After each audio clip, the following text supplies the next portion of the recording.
21st of November 1963, in Thumba, a small village on the coast of Kerala, a rocket suddenly rises up, tearing through the sky.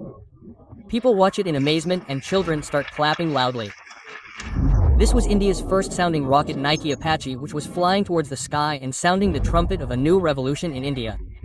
This launch was not just a technical achievement, but it was the first ray of hope of a dream that a visionary scientist had seen. This visionary scientist was none other than Dr. Vikram Sarabhai, who is called the father of the Indian space program. It was a time when India was struggling with poverty, unemployment, and illiteracy. The world was asking, why does a poor country need space research? Indian newspapers were printing, we need rice, not rocket. But Vikram Sarabhai's vision was that if India is poor, then we should invest more in space technology, because only this technology can solve the real problems of the country. By linking satellites to communication, weather forecasting, agriculture, and education, he proved that space is not just for the race of war but also for the good of humanity. He not only made India self-reliant in the space program by laying the foundation of ISRO, but he also established many prestigious institutes of science, research, and management, which opened new doors of progress for a backward and problem-ridden India. He was so full of patriotism that he invested his personal wealth in the development of the country and accepted to work for a token salary of only 1 rupee throughout his life to establish India in space. His status was so high that even a great person like Dr. APJ Abdul Kalam considered him his guru. So let us know the whole story of the great visionary Dr. Vikram Sarabhai. How in his short life of 52 years, he laid the foundation of taking India to the moon and gave the country such institutions on which India is proud today. Vikram Ambalal Sarabhai was born on the 12th of August 1919 in Ahmedabad, Gujarat, in a wealthy industrialist family. He was one of the 8 children of Ambalal Sarabhai and Sarla Devi. His father Ambalal Sarabhai was a big cloth merchant and had many textile mills all over Gujarat. At that time, India was in the shackles of slavery. After the horrific massacre like Jallianwala Bagh, the country's freedom struggle became even more intense. The trumpet of the non-cooperation movement was blown under the leadership of Mahatma Gandhi, and the country's big industrialists also jumped into this fight. One of these names was that of Vikram Sarabhai's father Ambalal Sarabhai. He not only participated in the freedom movement but also gave every possible financial help to the freedom fighters.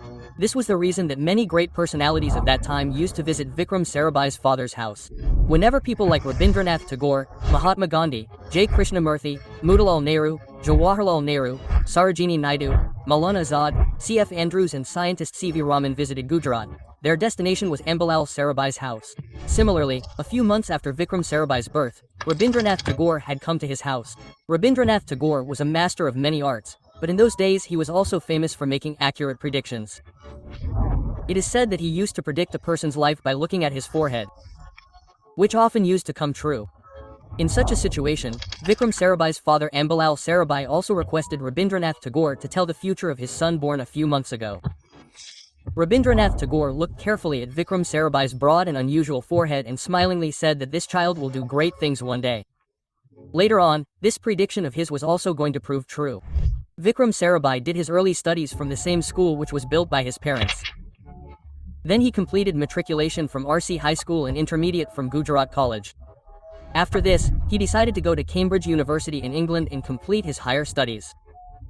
To make his admission process easy in Cambridge University, Rabindranath Tagore wrote a recommendation letter for him. In this way, he reached England and started studying at St. John's College of Cambridge University. From here he completed Tripos in Natural Sciences in the year 1940. From childhood, Vikram Sarabhai had a special love for science, which became an obsession while studying natural sciences at Cambridge University. After this, he started studying PhD on cosmic rays from Cambridge University itself. During this time, he came to India on leave for a few days but could not go back to England due to the terrible form of World War II. In such a situation, Vikram Sarabhai asked the university for permission to do his research while staying in India. The university agreed on the condition that he would have to do his thesis under the supervision of Nobel Prize winner physicist C.V. Raman. At that time, C.V. Raman was a professor of physics at the Indian Institute of Science IISc. Vikram Sarabhai started doing research there. At that time, the Cosmic Rare Department of IISc was being led by another great physicist and nuclear scientist of India, Homi Bhabha. Homi Bhabha and Vikram Sarabhai started meeting frequently. Since cosmic rays was a common interest of both, they soon became good friends. The proximity to great personalities like C.V. Raman and Homi Bhabha improved Vikram Sarabhai a lot, and the result was that in 1942 his first scientific paper time distribution of cosmic rays was published in the Proceedings of the Indian Academy of Sciences. Introducing him, Dr. C.V. Raman himself said, "Even though Vikram comes from a rich family, he is not standing here today just because of a privileged background. He has done original experiments on his own and has entered the world of science through his research. I am sure that his talent and dedication will one day prove to be important in scientific growth in our country." Getting such appreciation from such a great scientist was a big deal in itself, and this was the first introduction of his talent to the world. Apart from being a brilliant scientist, Vikram Sarabhai was also a romantic and lively person. During his research at ISRO, he fell in love with a classical dancer Mrinalini. It is said that Vikram Sarabhai was introduced to Mrinalini by Homi Bhabha. While Mrinalini was often immersed in classical dance, Vikram Sarabhai had a deep love for music. He often used to dance to lighten himself after his studies. He used to listen to music and always had a great collection of all kinds of songs. He would often surprise Mrinalini by giving her unique gifts. Despite being a millionaire, he gifted a simple Tibetan ring of turquoise to Mrinalini on their engagement. On the day of the wedding, he sent a very rare blue lotus flower to Mrinalini on a copper tray. Remembering this, Mrinalini often used to say that there could be no more beautiful way to express love to someone. The two got married on the 3rd of September 1942, and later they had 2 children. Most of Vikram Sarabhai's PhD research was done in India, but it was necessary for him to return to Cambridge to complete the degree. So as soon as World War II ended, he returned to Cambridge in 1945. There he completed his PhD on cosmic investigations and tropical latitudes and returned to India in November 1947. But by then there was a lot of tension in the country. A big change had come. India had become independent 3 months before his return from England. Even though independence was achieved, India was backward in every field due to being bound in the shackles of slavery for almost 200 years. The situation was even worse in the case of industry and technology. In such a situation, Vikram Sarabhai decides to dedicate his entire life to take the country forward in the field of science, technology, research and management. First of all, with the help of his parents, he establishes Physical Research Laboratory (PRL) in Ahmedabad. This PRL later became the birthplace of space research in the country. After this, he also establishes Ahmedabad Textile Industry Research Association (ATIRA) so that research and innovation can be promoted in the textile industry. From here, the ground for science culture, research and development and training of young scientists starts getting prepared in the country, which showed the way to make India self-reliant by giving a new direction to the country in science and business in the next few years. In the year 1950, Vikram Sarabhai's father Ambalal Sarabhai made him the chairman of Sarabhai Chemicals. Due to this, he had to go to Baroda every week to manage the business. But research was his first love. Therefore, he did not stop his work even during travel. Whenever he traveled, he always kept a student of Physical Research Laboratory with him so that discussions and brainstorming on experiments could continue on the way. At that time there was no such thing as formal management education in India. Vikram Sarabhai believed that just as science and technology help the country to move forward, management education is very important for the economic growth of the country. With this thought, he talked to Prime Minister Jawaharlal Nehru about setting up a national-level management institute. The government paid attention to this in 1957 and announced to establish a National Institute of Management. For this, 2 committees were formed whose job was to recommend to the government in which city of the country this institute should be built and on which model it should be run. After 2 years of detailed analysis, later both the committees recommended that the institute should be opened in Mumbai and it should get full autonomy. But there was no consensus between the Union government and the Maharashtra government on the issue of autonomy. In such a situation, Vikram Sarabhai proposed to the Union government to open this management institute in Ahmedabad. He also convinced the then Gujarat CM Dr. Devraj Mehta to give land for this. However, a lot of time was wasted in this tussle. Finally, the Union government decided to open 2 IIMs simultaneously in the country, one of which was to be opened in Ahmedabad and the other in Kolkata. After this, IIM Kolkata was established in November 1961 and IIM Ahmedabad in December 1961, and Vikram Sarabhai was made the part-time director of IIM Ahmedabad. During this time, Vikram Sarabhai's name comes in the headlines for another reason. Despite being married, he had an extramarital affair with a woman named Kamala Chaudhary for many years. He never hid this affair from the world. But when this extramarital affair started being discussed a lot, so Kamala Chaudhary started getting fed up of this love triangle. At that time she was working in ATIRA established by Vikram Sarabhai and wanted to go to Delhi by accepting another job offer to get away from Vikram Sarabhai. But Vikram Sarabhai wanted to keep Kamala close to him. So he was trying every possible way to stop her from going to Delhi. First, he offered Kamla the directorship of Physical Research Laboratory. But when Kamla did not agree even after this, he tried his best to bring IIM to Ahmedabad, and when IIM was established in Ahmedabad, he became its part-time director. At his behest, Kamla Chaudhry was made its first research director. Kamla Chaudhry's nephew Sudhir Kakkar later wrote in his book A Book of Memory that Vikram Sarabhai had made so much effort to bring IIM to Ahmedabad only for his love Kamla Chaudhry. But later Vikram Sarabhai's daughter Malika clarified this and said that even though Papa had an affair with Kamla Chaudhry, but to say that it was just for him is wrong. It would be an injustice to his contribution and vision if he brought IIM to Ahmedabad for his love. By then the space race between America and Soviet Union was also in full swing. Soviet Sputnik 1 and America Explorer 1 had sent their first satellites into space. This also influenced Vikram Sarabhai a lot. He understood that space technology was the key to the future and India would be left behind without it. He put forward a visionary idea in front of Prime Minister Jawaharlal Nehru and asked for permission to pursue it. At that time, India was facing many challenges like poverty, hunger, and illiteracy. In such a situation, many people made fun of the fact that it was foolish for a poor country to engage in space research. But Vikram Sarabhai was a visionary and he believed that India was poor, so it should invest more in space technology. His logic was clear that satellite communication would improve. Education could be taken to far-flung areas. Accurate weather forecast would be available and this would also help farmers directly. His vision was supported by Prime Minister Jawaharlal Nehru, a nuclear scientist, and his friend Dr. Homi Bhabha gave full support. At that time, Homi Bhabha was the head of the Department of Atomic Energy Day. In such a situation, Vikram Sarabhai along with Homi Bhabha established the Indian National Committee for Space Research i.e. INCO SPARC within the Department of Atomic Energy in the year 1961 and he also became its first chairman.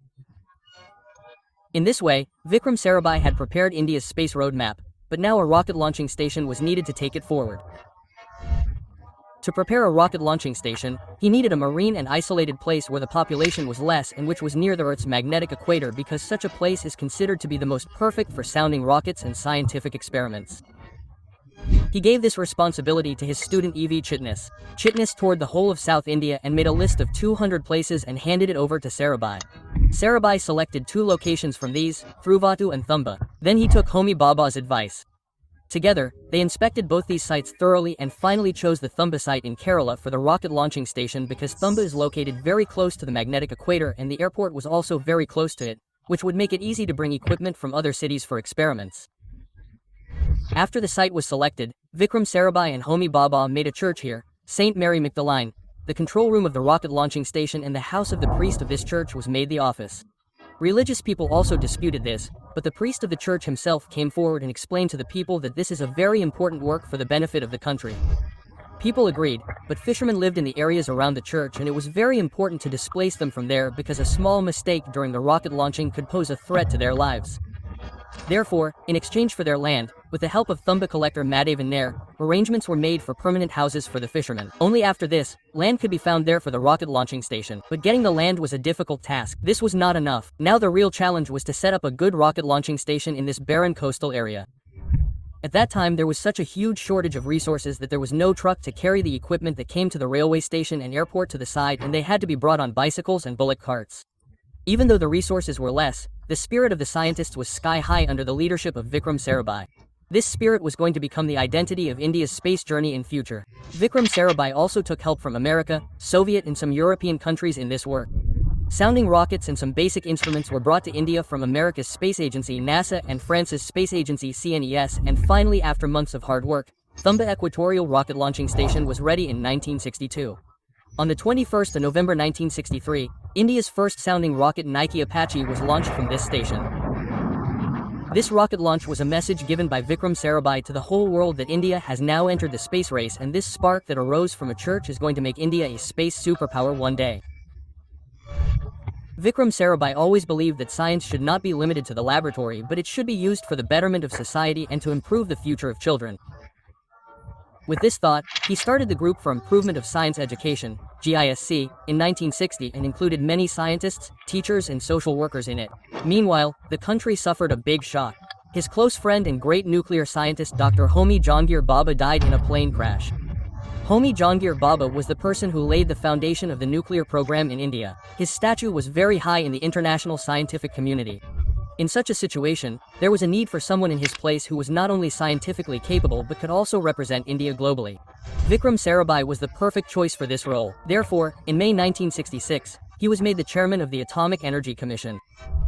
But the thing to note is that Vikram Sarabhai was in favor of peaceful use of nuclear energy.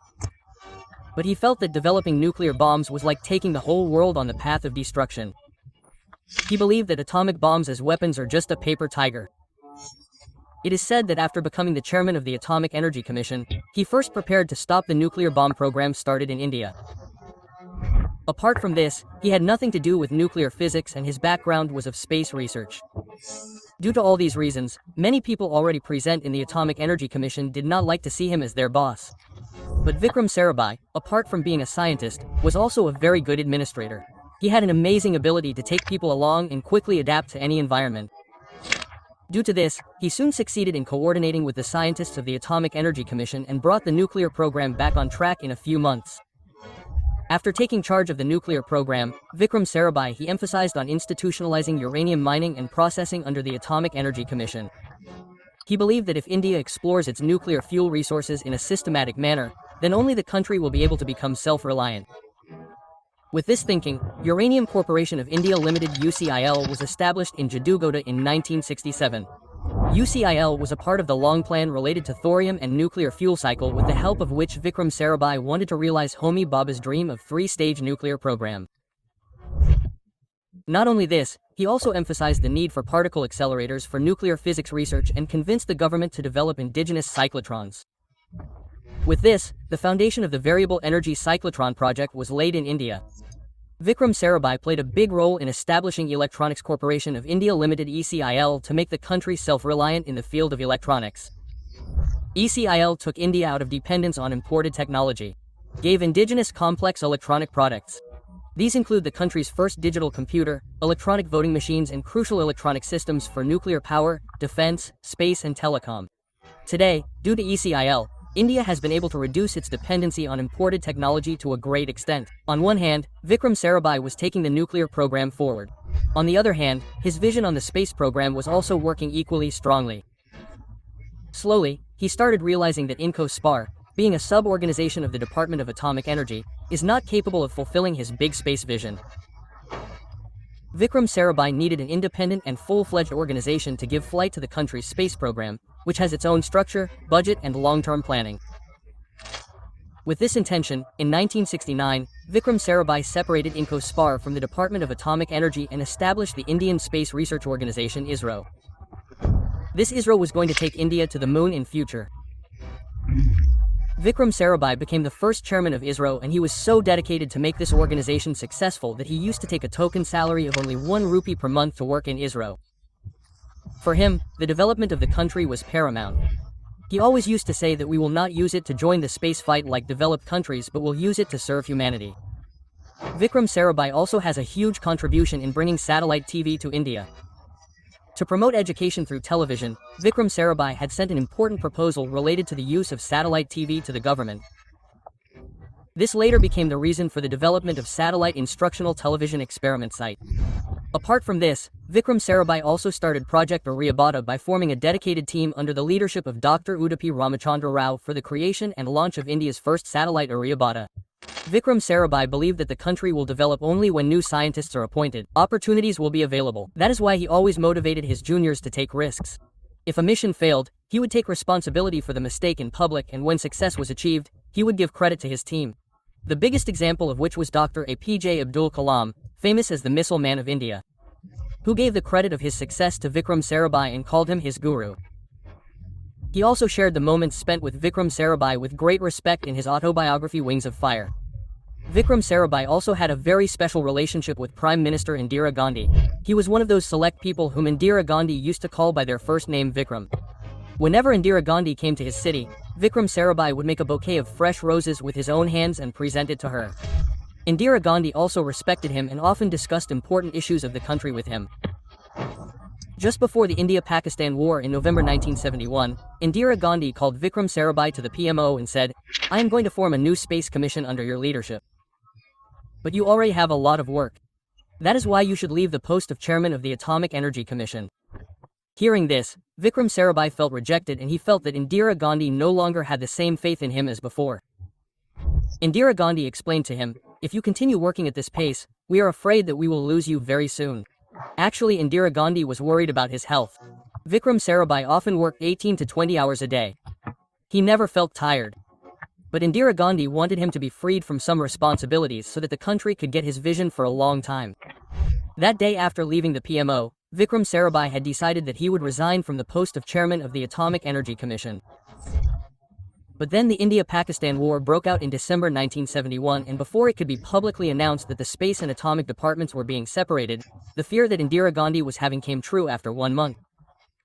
It so happened that on the 30th of December 1971, Vikram Sarabhai had come to Tiruvananthapuram to participate in a conference to be held at Thumbai Equatorial Rocket Launching Station in Kerala. After participating in it, he stayed at the Kovalam Beach guest house. During that time, the design of satellite launch vehicle SLV was being done under the leadership of Dr. Abdul Kalam, but the work was going on. That very night of the 30th of December, Vikram Sarabhai discussed with Abdul Kalam on the phone for a long time to know the progress of SLV and then went to sleep.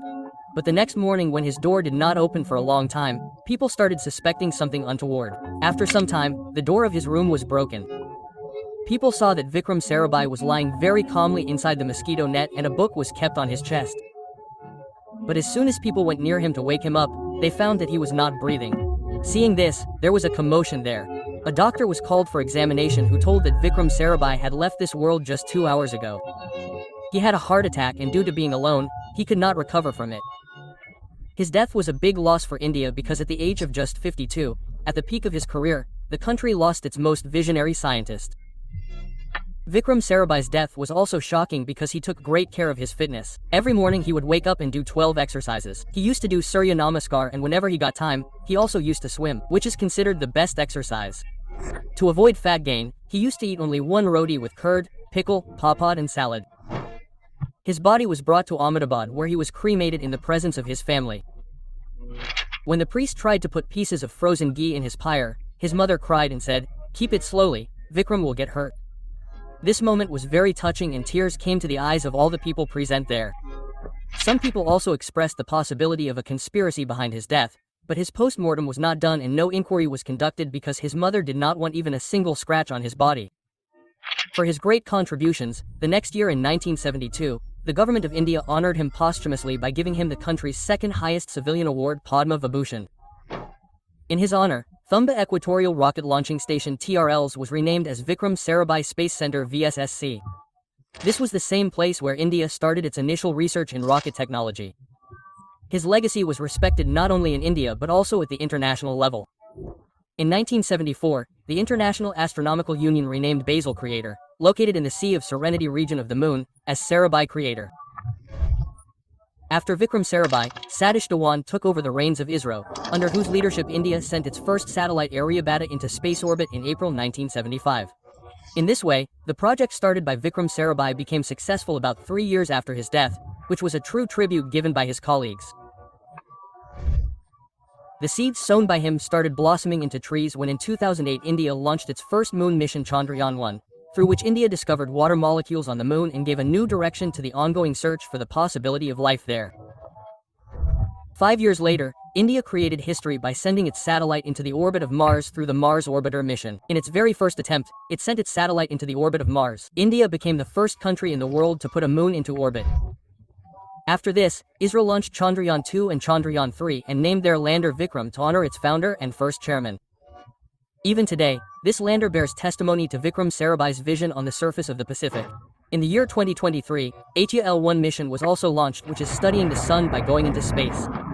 Today, when the farmers of India save their crops with the help of satellite data, village children study in digital classrooms and accurate weather information saves the lives of millions of people, then that statement of Vikram Sarabhai comes to mind. We do not want to go into space so that we can make a name for ourselves, but so that this technology can solve the real problems of our society. Today, Vikram Sarabhai's foresight is reflected in every space mission and achievement of India, who taught us that the real purpose of science and technology is to serve the society. If you want to follow the great scientist Homi Bhabha and APJ Abdul Kalam like Vikram Sarabhai, then you must be aware of the fact that the Indian lander is the first to reach the Earth. If you want to know the inspiring journey in detail, then you must watch our previous videos. You will find their link in the description.